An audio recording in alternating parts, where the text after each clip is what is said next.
Our world seems to be spinning out of control. We live supersized, fast-paced lives while we spend more than we earn. USA Today has published that obesity has been classified as a worldwide health disaster. The rate of obesity in North America is a staggering 65%.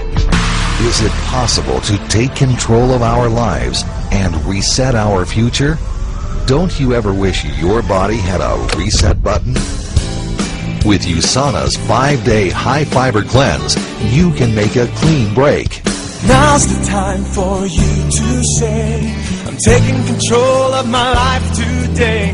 Now you got the vision, you got the plan, and you got the knowledge that you can. So what you'll get is what you said. So reset your life. Reset your life. Reset your life. I want to congratulate you on your decision to reset your health. We designed the Reset program to help you kick your carbohydrate cravings, reset your metabolism, and start down the path toward a new and healthier you.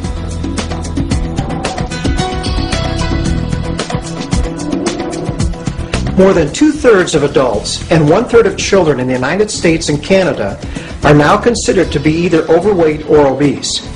1/3 of the adult population is presently on a diet, and another third is trying to maintain their weight. In the U.S. alone, we are now spending more than $30 billion each and every year on diets. Unfortunately, many of these diets simply do not work. Medical studies show us that nearly everyone who loses weight on a diet will gain all that weight back and more in just a couple of years. No wonder people are so discouraged. Still, the question remains, why don't diets work? The first answer is simple.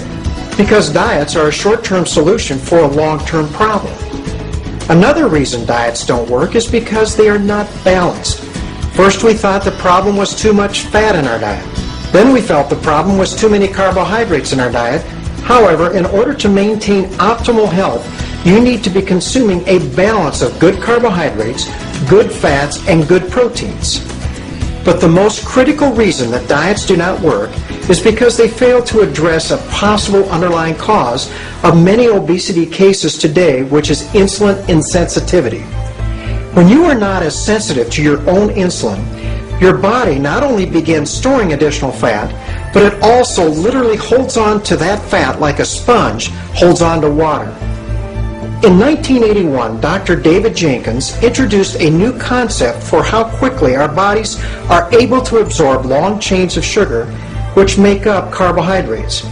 He had his patients eat a particular carbohydrate like bananas or apples or bread or potatoes or green beans, and then measured how quickly these foods caused their blood sugars to rise. He then compared this rise in blood sugar to a controlled carbohydrate, which in most cases was glucose. Using this comparison, he was able to calculate a number that he labeled the glycemic index. Dr. Jenkins shocked many by finding that certain complex carbohydrates found in our breads, flour, rice, cereals, and potatoes actually spike people's blood sugar faster than if we were spooning table sugar onto their tongue. High glycemic foods literally spike your blood sugar and stimulate the release of insulin, which is your storage hormone.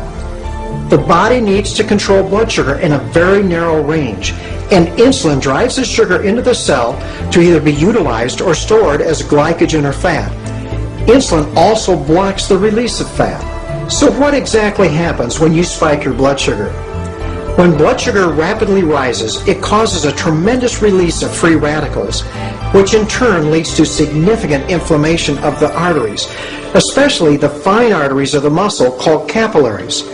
This is known as glycemic stress. When you stimulate the release of insulin, your blood sugar drops about as fast as it went up. In fact, in the majority of individuals, the blood sugar will actually drop too low. With low blood sugar, you not only could note shakiness, weakness, and maybe some confusion, but it's also possible to have a seizure or go into a coma. You see, the body must maintain its blood sugar in a very narrow range, because low blood sugar causes the release of stress hormones like adrenaline or cortisol. And even though the blood sugar will eventually return to a normal range, you are often left with an uncontrollable hunger. You just have to eat something, and you usually crave another high glycemic meal. In fact, studies have shown that people who eat a high glycemic meal actually eat 80% more calories during the rest of the day when compared to those that eat a low glycemic meal. Much of what we have been calling emotional eating or cravings are really just this vicious cycle. It is important to realize that your muscle actually becomes less sensitive to your insulin even before your fat cells do. Therefore, your muscles, which normally take up 85 to 90% of the calories from your meal, are not able to utilize the calories normally from any meal or snack.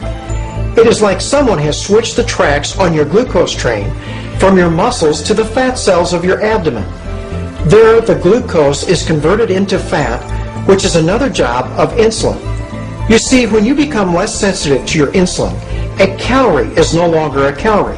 You begin gaining weight and you really don't understand why. So what is the answer to this dilemma?